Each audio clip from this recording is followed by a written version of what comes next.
एक छोटे से गांव का नाम श्यामपुर था, जहां एक साधारण परिवार का व्यक्ति मोहन रहता था। मोहन बहुत ही ईमानदार और मेहनती किसान था, लेकिन पिछले कुछ वर्षों से उसके जीवन में कुछ भी ठीक नहीं चल रहा था। खेती में लगातार नुकसान, पारिवारिक समस्याएं और आर्थिक तंगी ने उसे पूरी तरह से निराश कर दिया था। उसने अपनी मेहनत में कोई कसर नहीं छोड़ी थी, लेकिन फिर भी उसे कभी सफलता नहीं मिल रही थी। वह सोचता, क्या जीवन में कभी कोई खुशियां आएंगी? क्यों मेरे जीवन में इतनी समस्याएं हैं? इसी तरह के विचारों में डूबे हुए एक दिन मोहन को पता चला कि गांव के पास एक सद्गुरु का आगमन हुआ है, जो सत्संग कर रहे हैं और अपनी दिव्य शिक्षाओं से लोगों का जीवन बदल रहे हैं। गांव में चर्चा थी कि सद्गुरु के सत्संग में जाने से मानसिक शांति मिलती है और जीवन के कठिन सवालों के उत्तर मिल जाते हैं। मोहन ने पहले कभी सत्संग में हिस्सा नहीं लिया था, लेकिन इस बार उसने सोचा, शायद सद्गुरु के पास मेरे जीवन की समस्याओं का हल हो। वह अपने काम छोड़कर अगले ही दिन सत्संग में शामिल होने का निश्चय कर लेता है। सत्संग में पहुंचकर मोहन ने देखा कि वहां सैकड़ों लोग एकत्रित थे। सबकी आंखों में एक चमक थी, एक उम्मीद की किरण। वहां बैठे सभी लोग सद्गुरु के आने की प्रतीक्षा कर रहे थे। कुछ ही क्षणों में सद्गुरु मंच पर आए। उनकी आंखों में एक गहरी शांति और चेहरे पर एक अलौकिक मुस्कान थी। उनके आते ही पूरे वातावरण में जैसे एक सकारात्मक ऊर्जा फैल गई। लोग पूरी श्रद्धा से उनका स्वागत कर रहे थे।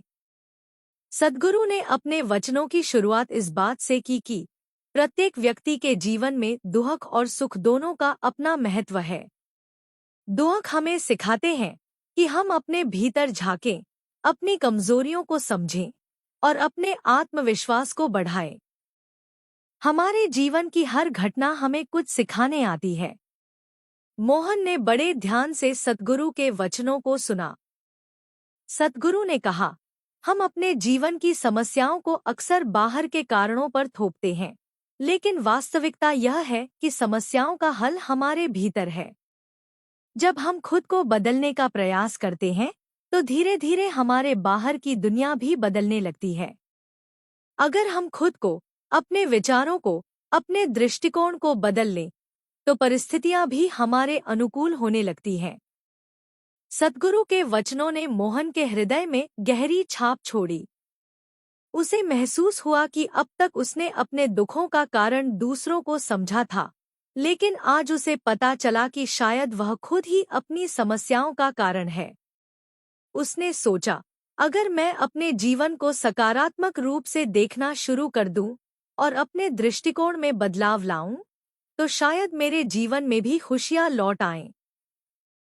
सत्संग के बाद मोहन ने सोचा कि वह सद्गुरु से व्यक्तिगत रूप से मिलकर अपने जीवन के सवालों के उत्तर पूछे। वह सद्गुरु के पास गया और बोला, गुरुजी, मैं एक साधारण किसान हूँ और मेरे जीवन में लगातार समस्याएं चल रही हैं। मैंने हर संभव प्रयास किया, लेकिन सफलता नहीं मिली। कृपया मुझे बताएं कि मैं अपने जीवन को कैसे सुधार सकता हूँ। सद्गुरु ने मुस्कुराते हुए कहा, बेटा, जीवन में सफलता और सुख पाने के लिए सबसे पहले अपने मन में शांति और संतोष लाओ। जब तक हमारा मन अशांत रहेगा, हम बाहरी दुनिया में सुख की खोज करते रहेंगे, लेकिन हमें वह सुख नहीं मिलेगा। मन को शांत करने का सबसे सरल तरीका है ध्यान और आत्मचिंतन। सद्गुरु ने मोहन को ध्यान करने की विधि सिखाई और कहा, रोज कुछ समय के लिए अकेले बैठकर अपने भीतर झांकने का अभ्यास करो। अपने विचारों को शांत करो और अपने भीतर की आवाज को सुनो। धीरे धीरे तुम्हें अपने जीवन के हर सवाल का उत्तर मिल जाएगा।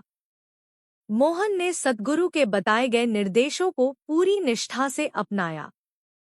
वह रोज सुबह उठकर ध्यान करने लगा और सद्गुरु के वचनों को जीवन में उतारने की कोशिश करने लगा। उसने अपनी सोच को सकारात्मक बना लिया और हर परिस्थिति में शांति बनाए रखने का अभ्यास किया। धीरे धीरे उसने